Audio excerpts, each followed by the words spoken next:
बंधु जय जिनेन्द्र। आज मैं जो बात करने जा रहा हूँ वो सत्य है जीवन का, कठोर सच्चाई जो जीवन की पहेलियां बूझते हुए स्वतः ही होता है। हमको ये समझ में आने लगता है कि मेरे साथ जो कुछ हो रहा है उसका कारण क्या, क्यों हो रहा है ऐसा, और मेरे साथ ही क्यों हो रहा है। जब ये तथ्य समझ में आने लगता है कि इसका कारण क्या, तो स्वतः ही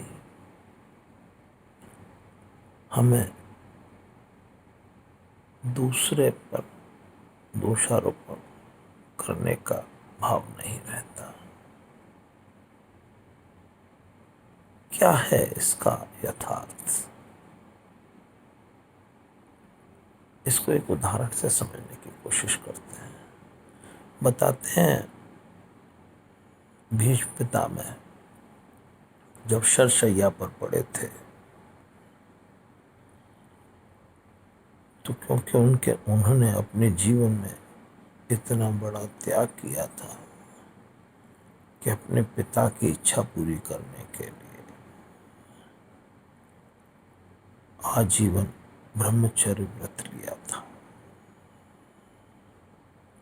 और जब कोई त्याग करता है तो उसमें बहुत सी शक्तियां समाहित हो जाती हैं, बहुत सी शक्तियां प्राप्त होती हैं। उन्हें भी एक शक्ति प्राप्त हुई कि वो अपने पिछले जन्मों का अवलोकन कर सकते थे।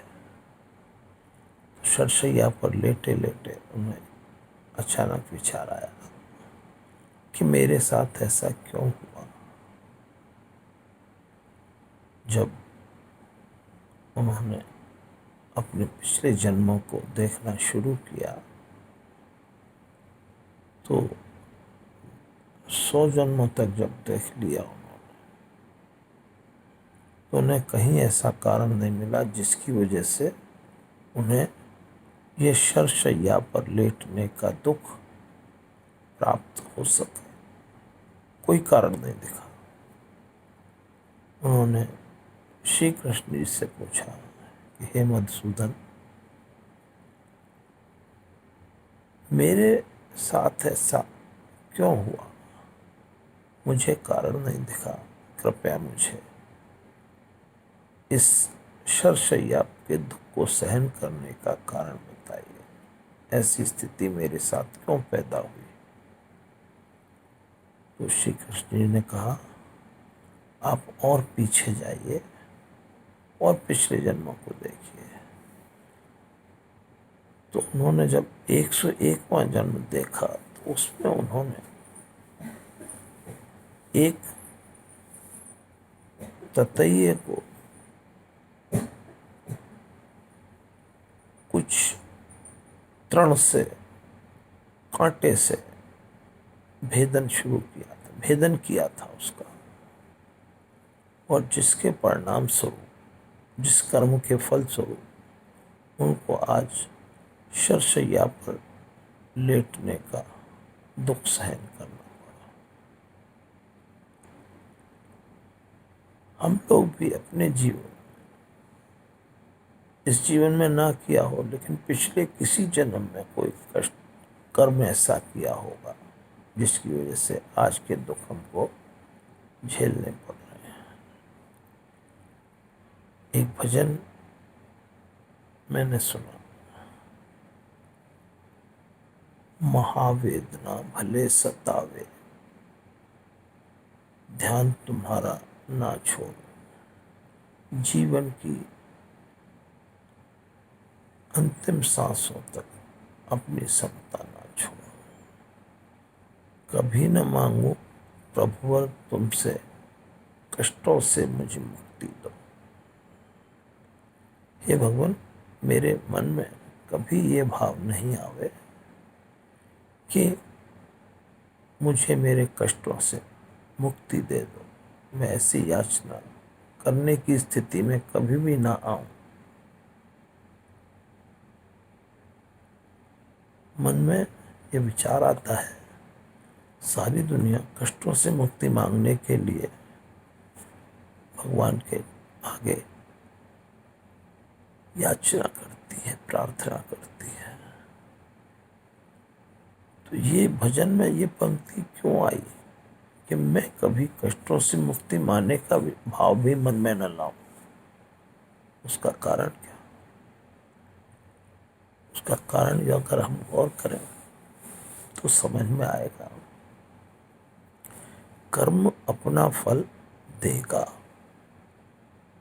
कर्म सिद्धांत बड़ा विचित्र है। कर्मों के लेखे जोखे में कहीं कोई गलती नहीं होती। कर्म अपना फल दिए बिना नहीं रहते। या तो तप से उनको जला दो, और अगर नहीं जला सकते तो कर्म अपना फल देगा, और वो फल भोगते हुए आप अगर मन में अच्छे या बुरे कैसे भी विचार लाओगे तो उसके अनुरूप आपको आगे के कर्मों का और बंध हो जाएगा। कर्मों की संतति ऐसे ही चलती है और कर्म बढ़ते चले जाते हैं। उसका कारण यही है कि हम कर्मों के फल में हर्ष या विषाद करते हैं। अच्छा फल मिलता है तो हम खुश हो जाते हैं, बुरा फल मिलता है तो हम दुखी हो जाते हैं, रोते हैं, पीटते हैं। और ये दोनों ही स्थितियां नए कर्मों का बंद करने के लिए कारण बनती हैं। हमें इससे बचना चाहिए। कर्म सिद्धांत समझना बहुत जरूरी है और उसके अनुरूप कार्य करना। ये आसान बात नहीं है, ये तो तय है, लेकिन मुश्किल भी नहीं, असंभव नहीं है। मुश्किल तो है, असंभव नहीं है।